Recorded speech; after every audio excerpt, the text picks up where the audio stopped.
नमस्कार साथियों, KD classes Taranagar द्वारा संचालित YouTube channel KD smart class education में आपका हार्दिक स्वागत है।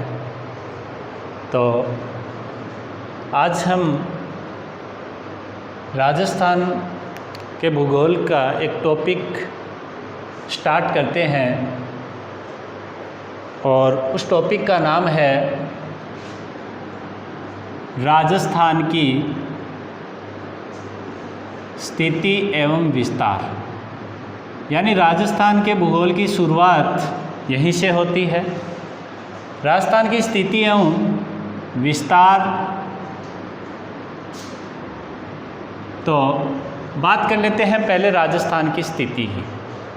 यानी राजस्थान की जो स्थिति है वो तीन तरह से ज्ञात होती है। यानी राजस्थान की स्थिति हम तीन तरह से ज्ञात करते हैं। कौन कौन से है देखो। यानी राजस्थान की जो पहली स्थिति है वो है ग्लोब पर। यानी ग्लोब पर राजस्थान की क्या स्थिति है। दूसरा है एशिया के मानचित्र पर। एशिया के मानचित्र पर, यानी एशिया के मानचित्र पर राजस्थान की क्या स्थिति है। और तीसरा है भारत के मानचित्र पर। तो भारत के मानचित्र पर राजस्थान की निरपेक्ष स्थिति बोल दो या स्थिति बोल दो। तो स्थिति यानी दिशा। तो ग्लोब पर राजस्थान की क्या दिशा है, एशिया के मानचित्र पर किस दिशा में और भारत के मानचित्र पर। तो राजस्थान की स्थिति है वो कितने संदर्भ में पूछी जाती है, तीन संदर्भ में पूछी जा सकती है। तो पहला संदर्भ देखते हैं ग्लोब पर। यानी ग्लोब पर राजस्थान की या संपूर्ण पृथ्वी पर, संपूर्ण पृथ्वी पर राजस्थान की स्थिति। तो देखो ग्लोब पर राजस्थान की स्थिति की बात करते हैं। जैसे ये हमारा ग्लोब है, ग्लोब, और ग्लोब पर कुछ काल्पनिक रेखाएं खींची गई है। जैसे ये है पूर्व, ये है पश्चिम और ये है पूर्व। यानी हम कह सकते हैं कि पश्चिम से पूर्व की ओर जो रेखाएं खींची जाती है उन रेखाओं को कहते हैं अक्षांश रेखा। कौन सी रेखा कहते हैं इनको, अक्षांश। यानी हम राजस्थान की स्थिति देख रहे हैं ग्लोब पर। तो पहले ग्लोब को समझना है। यानी ग्लोब पर जो पश्चिम से पूर्व की ओर जो रेखाएं खींची जाती है उन रेखाओं को क्या कहते हैं, अक्षांश रेखा कहते हैं। और ग्लोब के जो बीचों बीच, यानी पृथ्वी के जो मध्य से जो बीचों बीच जो रेखा खींची जाती है उस रेखा को बोलते हैं 0 डिग्री अक्षांश रेखा। 0 डिग्री अक्षांश रेखा, और इसे ही बोलते हैं भूमध्य रेखा। 0 डिग्री अक्षांश रेखा बोल दो या भूमध्य रेखा बोल दो, जो पृथ्वी अर्थात ग्लोब के बीचों बीच होकर गुजरती है। और जो 0 डिग्री जो अक्षांश रेखाएं हैं वो पृथ्वी को दो भागों में बांटती है।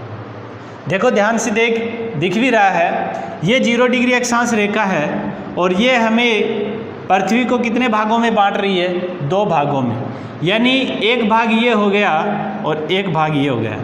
ये भाग उत्तर वाला भाग होता है जिसे बोलते हैं उत्तरी गोलार्ध बोला जाता है, ठीक है। और ये दक्षिण वाला भाग है तो इसे बोलते हैं दक्षिणी गोलार्ध। क्या बोला जाता है, दक्षिणी गोलार्ध। उत्तर वाले भाग को उत्तरी गोलार्ध और दक्षिण वाले भाग को क्या बोला जाता है, दक्षिणी गोलार्ध बोला जाता है। इसी तरह ग्लोब पर उत्तर से दक्षिण की ओर जो रेखाएं खींची जाती है उन्हें कहते हैं देशांतर रेखाएं।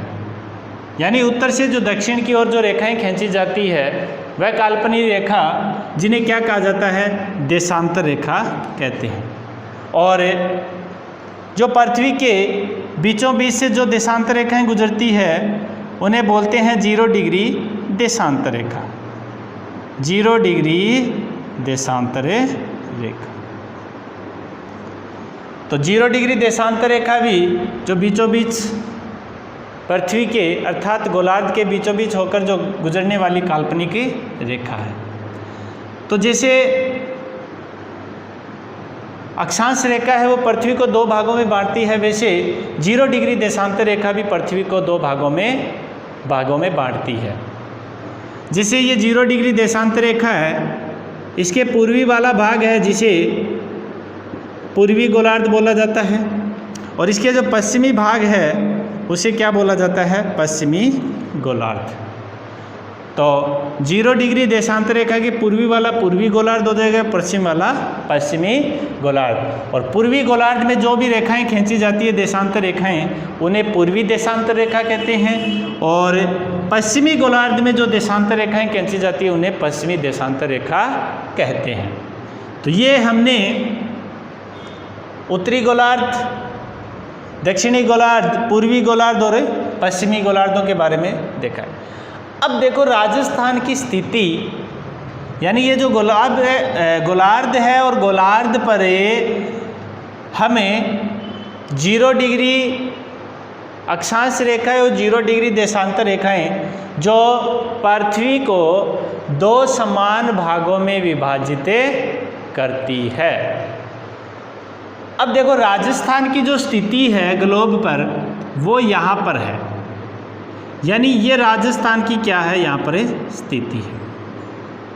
अब बताओ राजस्थान की ये स्थिति है, तो राजस्थान की अक्षांश की बात करते हैं तो कौन से गोलार्ध में आता है? उत्तरी गोलार्ध में आता है। और देशांतर की हम बात करते हैं तो पूर्वी गोलार्ध। ठीक है, तो अक्षांश में देखेंगे तो उत्तरी गोलार्ध और देशांतर के हिसाब से देखेंगे तो पूर्वी गोलार्ध। तो ये देखो 0 डिग्री देशांतर रेखा के उत्तर में है और 0 डिग्री देशांतर रेखा की क्या है? पूर्व में है। तो इसलिए कौन सा गोलार्ध हो जाएगा? उत्तरी पूर्वी गोलार्ध। तो पहला देख लिया हमने राजस्थान की स्थिति 3 संदर्भ में है। पहला संदर्भ देखा है हमने ग्लोब पर, आगे चर्चा डिटेल से करेंगे, लेकिन अभी हमें उसकी स्थितियां देखनी है। तो प्रश्न पूछे कि ग्लोब पर या संपूर्ण पृथ्वी पर जो राजस्थान की स्थिति है वो कैसी है? तो कैसी हो जाएगी? उत्तरी पूर्वी गोलार्ध। दूसरी बात करते हैं एशिया के मानचित्र पर। एशिया के मानचित्र पर यानी किसी भी स्थान की जब स्थिति ज्ञात करते हैं तो उनका जो मध्य बिंदु होता है वहाँ से उनकी स्थिति ज्ञात की जाती है। तो एशिया के मानचित्र पर हम जब राजस्थान की स्थिति देखते हैं, यानी एशिया के जो मानचित्र पर हम जब राजस्थान की स्थिति देखते हैं तो राजस्थान की जो स्थिति आती है वो दक्षिणी दिशा में आती है। किस दिशा में आती है? दक्षिण। क्यों? क्योंकि एशिया के मानचित्र पर भारत की स्थिति क्या है? दक्षिण में है। यानी एशिया के मानचित्र पर भारत किस दिशा में है? दक्षिण में है। तो अब भारत दक्षिण में है तो राजस्थान किसका हिस्सा है? भारत का ही हिस्सा है। तो भारत राजस्थान भी एशिया के मानचित्र पर किस दिशा में स्थित है? दक्षिणी दिशा में। तो दूसरी बात, एशिया के मानचित्र पर राजस्थान की स्थिति पूछे तो कौन सी दिशा हो जाएगी? दक्षिणी दिशा हो जाएगी। तो 2 संदर्भ पढ़ लिए हमने। अब देखो इसको याद रखने का एक तरीका और भी है, आपको ध्यान है तो देखो, एशिया जो महाद्वीप है उसमें एक कुछ देश हैं जिनका एक संगठन चलता है, उसका नाम है दक्षेस, जिसे हम बोलते हैं सार्क, यानी दक्षिणी एशियाई क्षेत्रीय सहयोग संगठन। और ये जो संगठन है दक्षेस, इस दक्षेस का एक सदस्य भी है भारत। यानी कुल टोटल इसमें 7 देश हैं वर्तमान में। कितने देश हैं इसमें? 7। उनमें से भारत भी एक क्या है, हिस्सा है इसका संगठन का। और इस संगठन में वही देश भाग लेते हैं किस, दक्षिणी एशिया के।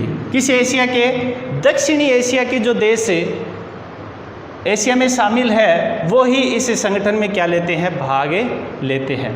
तो भारत दक्षिणी दिशा में स्थित है, इसीलिए दक्षेस का क्या है, सदस्य है। और दक्षेस की स्थापना यह हुई थी 1985 8 दिसंबर।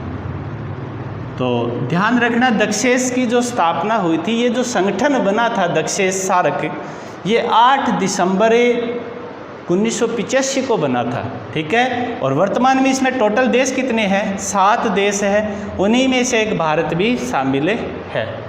तो एशिया के मानचित्र पर राजस्थान की स्थिति पूछे तो दक्षिण दिशा। तीसरा, भारत के मानचित्र पर, भारत के मानचित्र पर राजस्थान की क्या स्थिति है भाई। देखो, भारत के मानचित्र पर आपको ध्यान ही है, राजस्थान की जो स्थिति है, ये जैसे भारत के ये राजस्थान की स्थिति भारत के मानचित्र पर हम देखते हैं तो यहाँ पर आती है राजस्थान की स्थिति, यानी ये दिशा होती है उत्तर और ये दिशा है पश्चिम।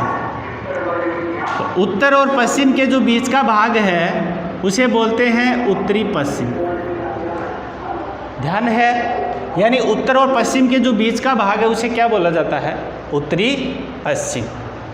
तो भारत के मानचित्र पर राजस्थान किस दिशा में है, उत्तरी पश्चिमी दिशा में है। लेकिन सबसे इम्पोर्टेंट बात ये ध्यान रखना, यानी भारत के मानचित्र पर, यानी भारत के मानचित्र पर किसी भी स्थान की जब दिशा ज्ञात की जाती है, कोई भी स्थान होता है उसकी दिशा, उसके केंद्र, जो एक केंद्र बिंदु माना जाता है, उस केंद्र बिंदु के हिसाब से जो स्थान होते हैं उनकी दिशाएं ज्ञात की जाती है।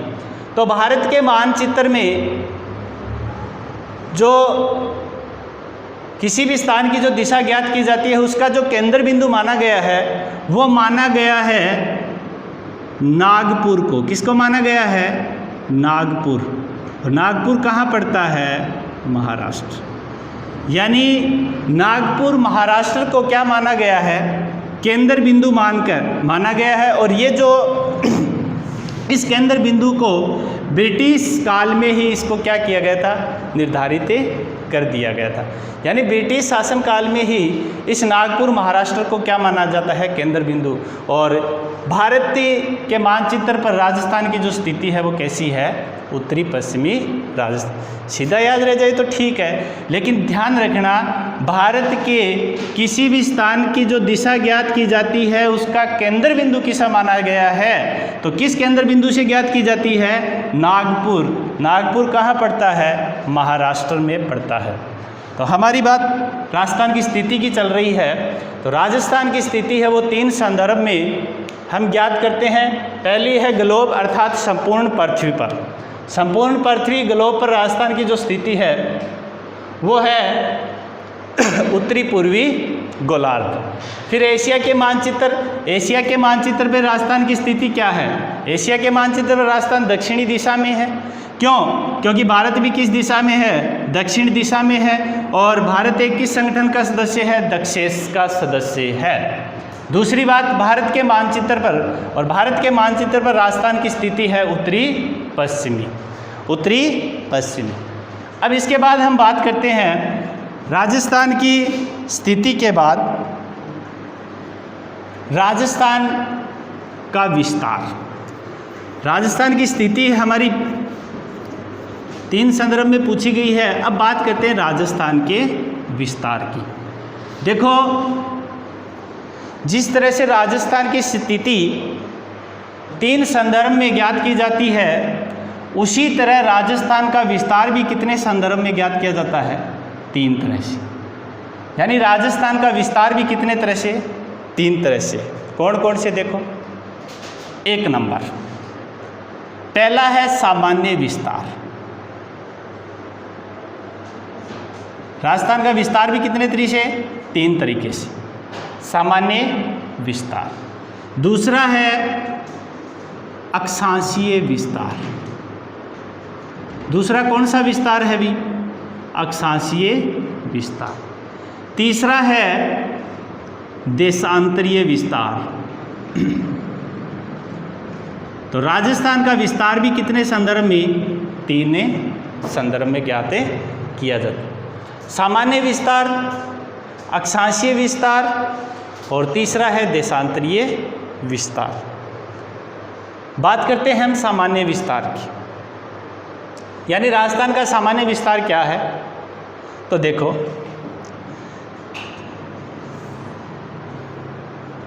ये क्या है? हमारी 4 मूल दिशा है। ये है अपनी 4 मूल दिशा। ये होगी पूर्व, ये होगी पश्चिम, ये उत्तर और ये है दक्षिण। ये 4 दिशा है। अब देखो राजस्थान ने पूर्व से लेकर पश्चिम, यानी हम पूर्वी भाग की बात करते हैं राजस्थान की। पूर्व दिशा, पश्चिम दिशा। पूर्वी दिशा के अंदर राजस्थान का जो अंतिम जिला आता है उस जिले का नाम क्या है? धौलपुर। धौलपुर जिला है। पश्चिम में कौन सा जिला पड़ता है? जैसलमेर। यानी राजस्थान के पश्चिम में अंतिम जिला कौन सा? जैसलमेर। पूर्व में कौन सा जिला? धौलपुर जिला है। उसी तरह हम उत्तर की बात करते हैं तो राजस्थान के उत्तर का अंतिम जिला कौन सा? गंगानगर। और दक्षिण में बांसवाड़ा। तो ये 4 जिले हैं, चारों दिशाओं में स्थित है। अब बात करते हैं इनकी तहसील की, यानी ये तो थी जिलों की बात। फिर बात करते हैं इसकी तहसील, यानी पूर्व में कौन सी तहसील है, पश्चिम में अंतिम तहसील कौन सी है, उत्तर में कौन सी है, दक्षिण में कौन सी। देखो बात करता हूँ मैं उत्तर। उत्तर के अंदर जो तहसील है वो गंगानगर जिले की तहसील ही है, खुद ही तहसील है गंगानगर। तो उत्तर में गंगानगर तहसील है, ध्यान रखना। दक्षिण में कुशलगढ़। दक्षिण में जो तहसील लगती है वो कौन सी तहसील है? कुशलगढ़। यानी जिला पूछे तो बांसवाड़ा, तहसील पूछे तो कुशलगढ़। पूर्व में जो तहसील लगती है उस तहसील का नाम है राजाखेड़ा। कौन सी तहसील लगती है? राजा। और पश्चिम में जो तहसील लगती है वो जैसलमेर की सम तहसीलें लगती है। देखो हम पूर्वी जिलों की बात कर ली है, जो दिशाओं में अंतिम स्थान है उनकी जिलों की बात कर ली, तहसील की। अब बात करते हैं अंतिम स्थान या गांव। तो अंतिम स्थान की बात करते हैं तो उत्तर में राजस्थान का जो अंतिम गांव है, जो अंतिम स्थान है, उसका नाम है कोणा गांव। कौन सा गांव? कोणा गांव। दक्षिण में बात करता हूँ तो दक्षिण में जो अंतिम गांव लगता है उसका नाम है बोरकुंडा। बोरकुंडा। तो अंतिम गांव है बोरकुंडा, तहसील है कुशलगढ़ और जिला कौन सा है? बांसवाड़ा है। बात करता हूँ पूर्व की। पूर्व के मायने राजस्थान में जो जिला है, पूर्वी जिला स्थान है, उसका नाम है शिलान। और शिलान जो गांव है इसका अभी वर्तमान में भी इसका नाम परिवर्तन करके और शिलावट नाम रख दिया है। क्या नाम रख दिया है? शिलावट। तो शिलावट बोल दो चाहे शिलान बोल दो, बात एक ही है। ठीक है भी, शिलान आए तो शिलावट आए, दोनों में से कोई भी नाम आएगा एक। और जैसलमेर ज़िले का जो अंतिम गांव है उस गांव का नाम कटरा गांव है। तो हमने ये 4 ज़िले जो तहसील और गांव की बात कर ली। अब देखो बात करते हैं राजस्थान के पूर्व से पश्चिम और उत्तर से दक्षिण की ओर विस्तार की बात करते हैं। राजस्थान के उत्तर से दक्षिण का जो विस्तार, यानी राजस्थान के जो उत्तर से जो दक्षिण का विस्तार है उसे बोलते हैं राजस्थान की लंबाई। क्या बोला जाता है? राजस्थान की लंबाई बोला जाता है। यानी राजस्थान उत्तर से दक्षिण में जो राजस्थान फैला हुआ है वो राजस्थान की क्या मानी जाएगी, लंबाई है। और राजस्थान की लंबाई ध्यान रखना 826 किलोमीटर। और पूर्व से पश्चिम जो राजस्थान का विस्तार है वो बोली जाएगी राजस्थान की चौड़ाई। क्या बोली जाएगी, राजस्थान की चौड़ाई। और राजस्थान की जो चौड़ाई है यानी इस सिलान गांव से लेकर कटरा के जो तक जो विस्तार है जिसको चौड़ाई बोला जाता है वो है 869 किलोमीटर है। कौन कितनी है, 869 किलोमीटर। तो देखो राजस्थान की लंबाई और चौड़ाई समान नहीं है, यानी लंबाई की अपेक्षा चौड़ाई क्या है, अधिक है। तो ध्यान रखना राजस्थान की लंबाई की अपेक्षा क्या है, अधिक चौड़ाई है।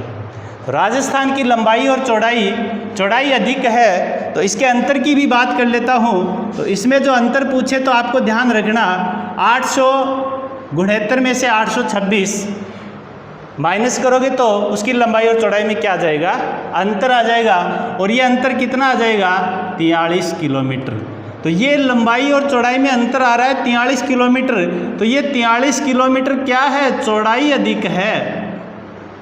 यानी राजस्थान की 43 किलोमीटर चौड़ाई क्या है, अधिक है। तो राजस्थान की लंबाई और चौड़ाई क्या नहीं है, समान नहीं है। तो एक बात ध्यान रखना, राजस्थान की अगर लंबाई और चौड़ाई समान नहीं है यानी लंबाई की अपेक्षा चौड़ाई क्या है जी, अधिक है। अब लंबाई की अपेक्षा राजस्थान की चौड़ाई अधिक है यानी लंबाई और चौड़ाई समान नहीं है, इसलिए जो राजस्थान का आकार है वो है पतंगाकार। कैसा आकार है, पतंगाकार है।